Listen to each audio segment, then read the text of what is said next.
그때 발라단의 아들 바벨론 왕 무로닥 발라단이 히스기야가 병 들었다가 나았다 함을 듣고 히스기야에게 글과 예물을 보낸지라. 히스기야가 사자들로 말미암아 기뻐하여 그들에게 보물창고 곧 은금과 향로와 보배로운 기름과 모든 무기고에 있는 것을 다 보여주었으니 히스기야가 궁중의 소유와 전 국내의 소유를 보이지 아니한 것이 없는지라. 이에 선지자 이사야가 히스기야 왕에게 나와 묻되 그 사람들이 무슨 말을 하였으며 어디서 왕에게 왔나이까 하니 히스기야가 이르되 그들이 원방 곧 바벨론에서 내게 왔나이다 하니라. 이사야가 이르되 그들이 왕의 궁전에서 무엇을 보았나이까 하니 히스기야가 대답하되 그들이 내 궁전에 있는 것을 다 보았나이다. 내 창고에 있는 것으로 보이지 아니한 보물이 하나도 없나이다 하니라. 이사야가 히스기야에게 이르되 왕은 만군의 야훼의 말씀을 들으소서. 보라, 날이 이르리니 내 집에 있는 모든 소유와 내 조상들이 오늘까지 쌓아둔 것이 모두 바벨론으로 옮긴 바 되고 남을 것이 없으리라. 야훼의 말이니라. 또 내게서 태어날 자손 중에서 몇이 사로잡혀 바벨론 왕궁의 환관이 되리라 하셨나이다 하니 히스기야가 이사야에게 이르되 당신이 이른바 야훼의 말씀이 좋소이다 하고 또 이르되 내 생전에는 평안과 견고함이 있으리로다 하니라. 아멘. 오늘도 새벽을 깨어 기도하시는 성도님들을 주님의 이름으로 환영하고 또 축복합니다. 또한 가정과 직장과 삶의 자리에서 이 시간 온라인으로 예배드리시는 성도님들께도 동일한 하나님의 은혜와 축복이 넘치기를 주님의 이름으로 축복합니다.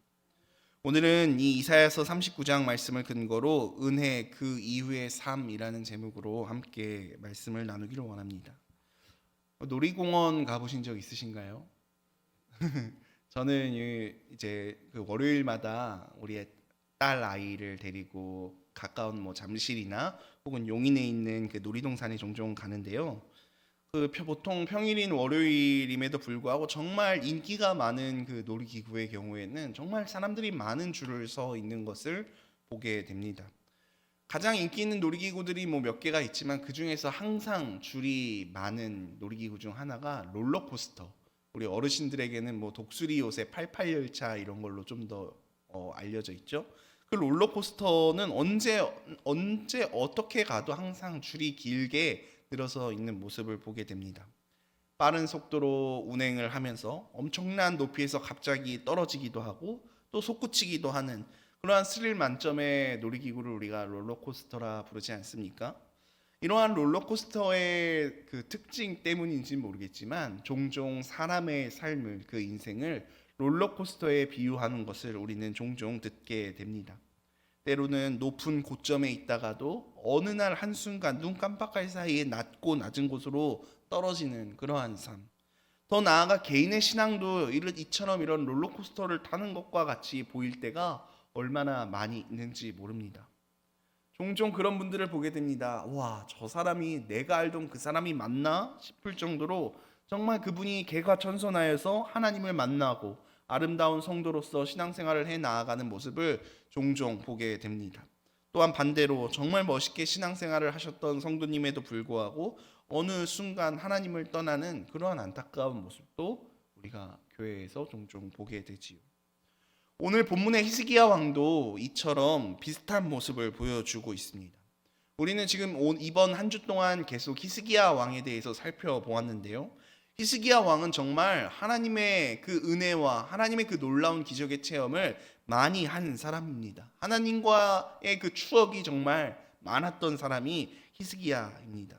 정치적으로는 당시 최고의 강대국이었던 그 아수르라는 대국의 위협에서 그 하나님의 은혜로 그 예루살렘이 기적적으로 구출받는 그러한 체험을 이 히스기야가 했고, 또한 개인적으로는 어떤 체험을 했습니까? 죽을 병에 걸려서 시름시름 앓고 있는데 극적으로 그 치유함을 받는 하나님의 놀라운 그 구원의 능력을 경험하며 인생의 최고점을 향해 올라갔으나 오늘 이 이사야 본문에서는 그 최고점에 있던 히스기야가 끝없이 아래로 추락하는 모습을 보게 됩니다. 당시는 히스기야가 살던 시대에는 고대 근동의 패권을 장악하고 있던 강대국이 바벨론이라는 강대국이 있었습니다.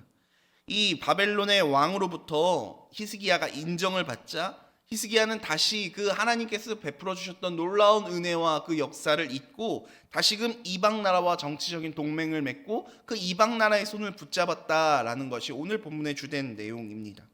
하나님의 은혜와 은총에 의한 그 구원의 경험은 뒤로 하고 잊어버린 채 과거가 되어버린 채 눈앞에 보이는 그 힘을 붙들었다라는 것이죠. 사랑하는 성도 여러분, 하나님께서는 기도하는 사람을 높이십니다. 기도는 내 힘으로는 나는 아무것도 할 수 없습니다 라는 것을 인정하는 행위이기 때문에 그렇습니다. 기도할 때는 가장 겸손할 때입니다. 그래서 하나님께서는 그 겸손한 기도하는 사람을 항상 높이십니다. 하나님께서 고난 가운데 처해 있는 히스기야의 기도를 들으셨고 하나님께서는 그를 높이셨고 그를 살리셨습니다.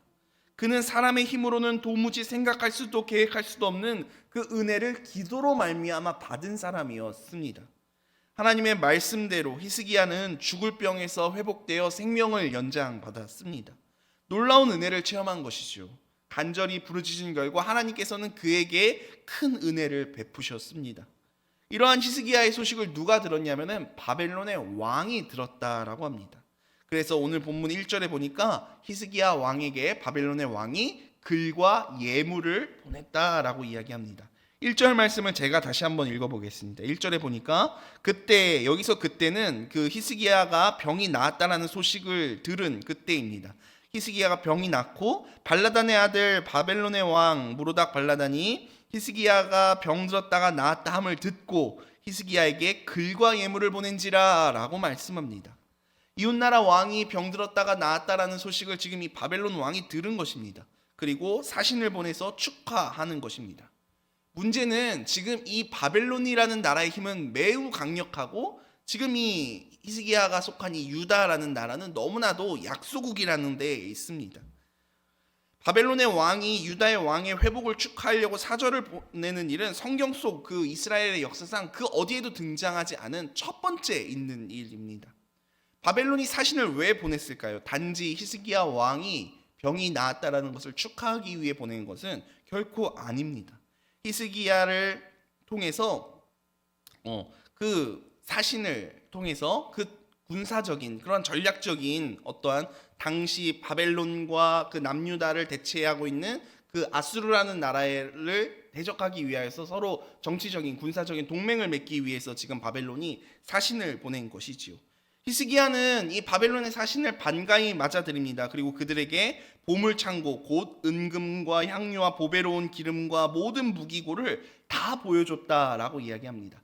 자신이 갖고 있는 것을 숨겨두지 않고 바벨론에게 있는 그대로 다 보여줬다라는 것이죠. 2절 말씀 제가 한번 읽어보겠습니다. 히스기야가 사사들로 말미암아 기뻐하여 그들에게 보물창고 곧 은금과 향료와 보배로운 기름과 모든 무기고에 있는 것을 다 보여주었으니 히스기야가 궁중의 소유와 전 국내의 소유를 보이지 아니한 것이 없는지라 라고 이야기합니다.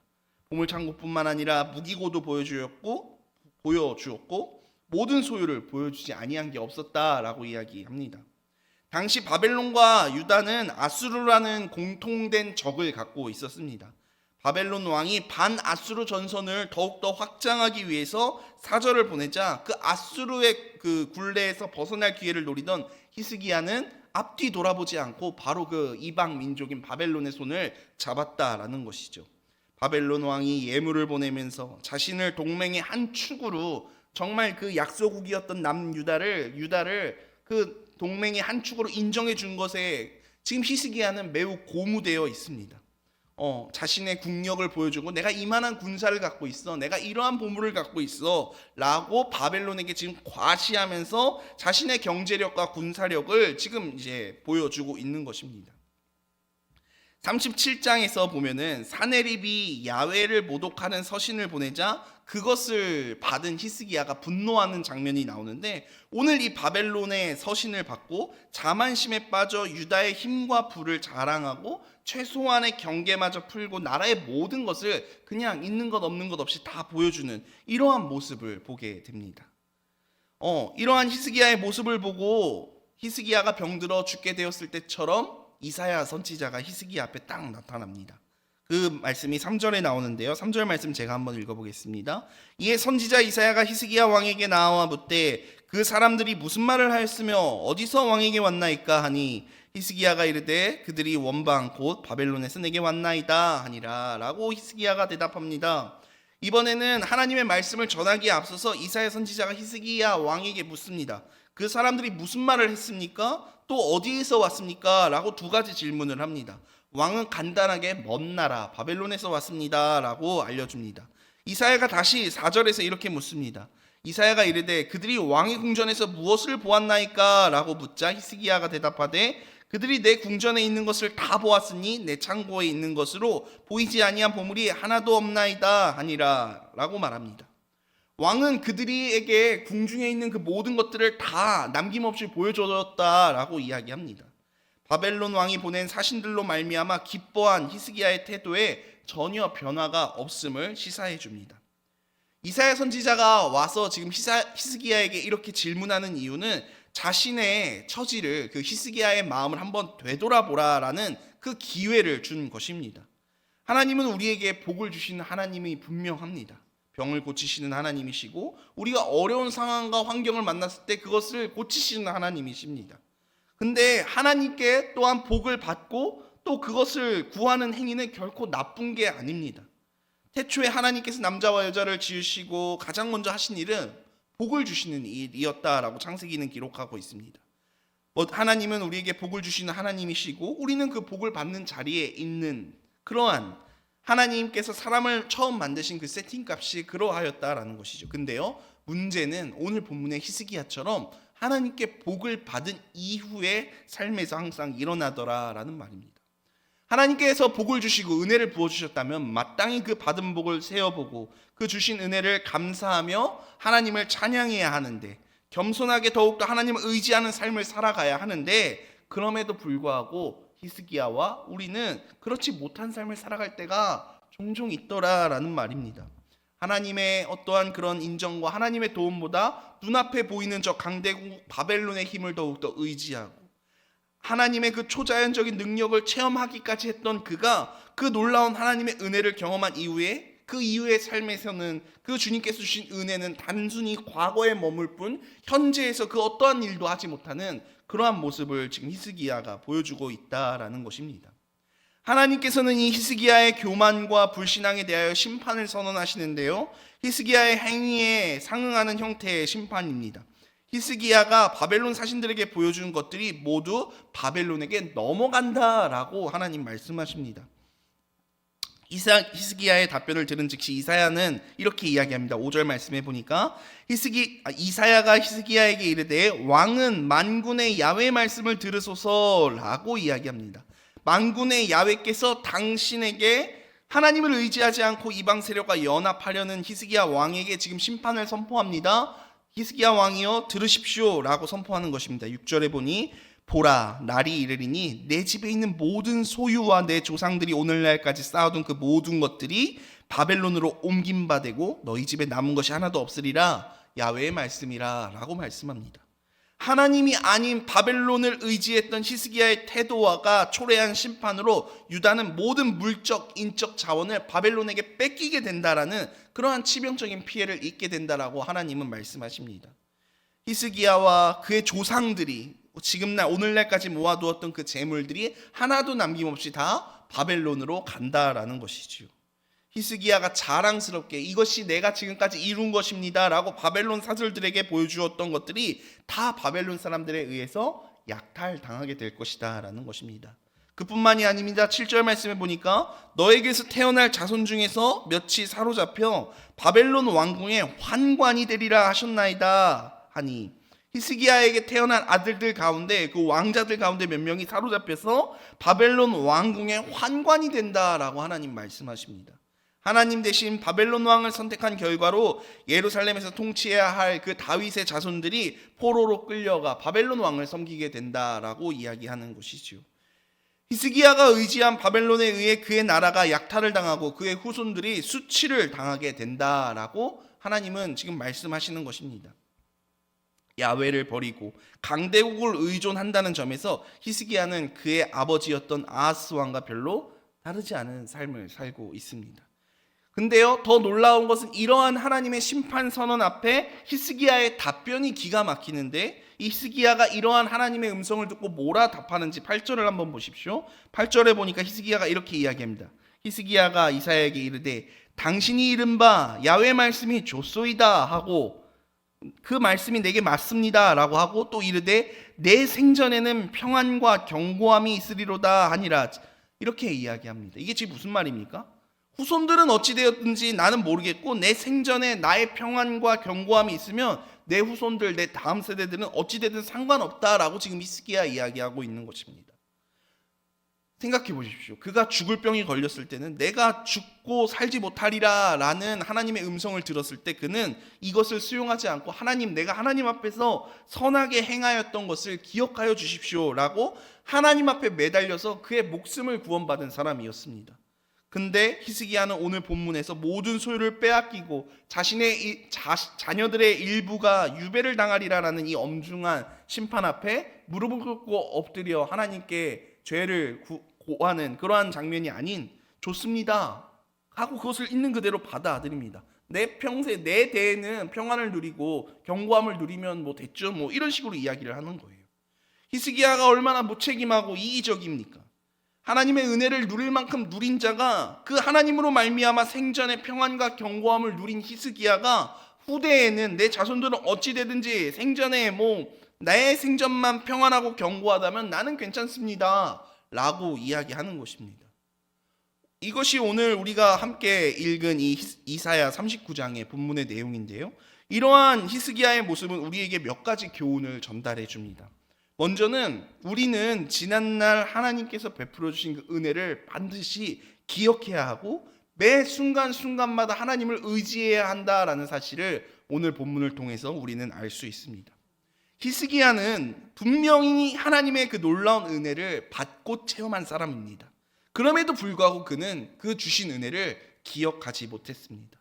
하나님을 의지하지 않는 과오를 범하지도 않도록 우리는 날마다 스스로를 점검하고 날마다 스스로 깨어 기도해야 할 줄 믿습니다. 하나님, 내가 다른 어떤 것 의지하지 않고 내가 바벨론과 같은 저 강대한 힘을 의지하지 않고 오직 하나님만 의지할 수 있도록, 하나님만 붙들 수 있도록 내 생각과 마음을 하나님 주장하여 주십시오. 우리는 이렇게 기도해야 한다라는 말입니다. 신앙생활 가운데 하나님과의 어떤 체험이 있다라는 것, 하나님의 은혜를 체험한다라는 것, 그거 너무나도 중요합니다. 중요하죠. 근데요, 그것보다 더 중요한 것은 그 은혜를 체험한 이후의 삶입니다. 하나님께서 나의 기도를 들으시고 내게 응답하여 주셨을 때 우리가 얼마나 감사하고 기뻐했습니까? 내가 정말 주야로 금식하며 새벽마다 나와서 새벽 제단을 쌓으며 하나님, 이 기도 좀 들어주십시오, 이 기도 응답하여 주십시오, 그리고 그 기도의 끝에 하나님께서 응답하여 주셨을 때 우리가 얼마나 감사하고 기뻐했습니까? 우리는 각자 개인의 그러한 기억과 경험과 체험이 분명히 있을 것입니다. 근데요, 시간이 흘러서 그 감격은 잊고 또다시 하나님이 아닌 다른 것으로 말미암아 기뻐하고 하나님이 아닌 다른 것을 선택하는 이 히스기야와 같은 모습을 내 삶 속에서 발견하고 후회할 때가 우리의 삶 가운데는 종종 있지는 않습니까?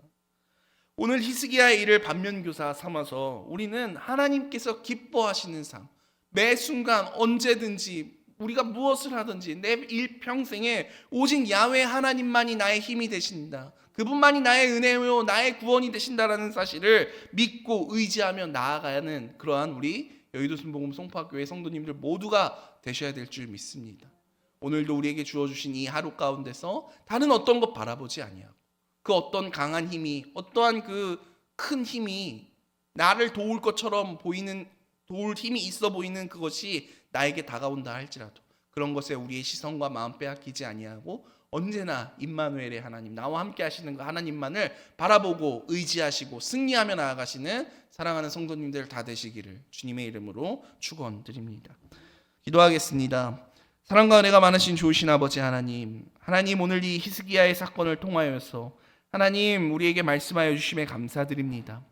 하나님의 은혜를 체험했고 하나님을 만났고 하나님과의 친밀한 교제를 누렸음에도 불구하고 하나님, 그 이후에 그것을 그런 하나님께서 베풀어 주셨던 그 은혜를 기억하지 못하고 하나님이 아닌 다른 것을 선택했던, 하나님이 아닌 하나님 원치 않으시는 길을 따랐던 하나님이 히스기야의 모습을 통하여서 이것을 반면교사 삼아서 하나님 사랑하는 주의 자녀들, 주의 백성들을 오직 하나님만 의지하게 하시고 하나님만 바라보게 하시고 하나님께서 기뻐하시고 원하시는 그 길 가운데 서는 하나님 귀하고 복된 주님의 자녀들 다 될 수 있도록 주님 축복하여 주시옵소서.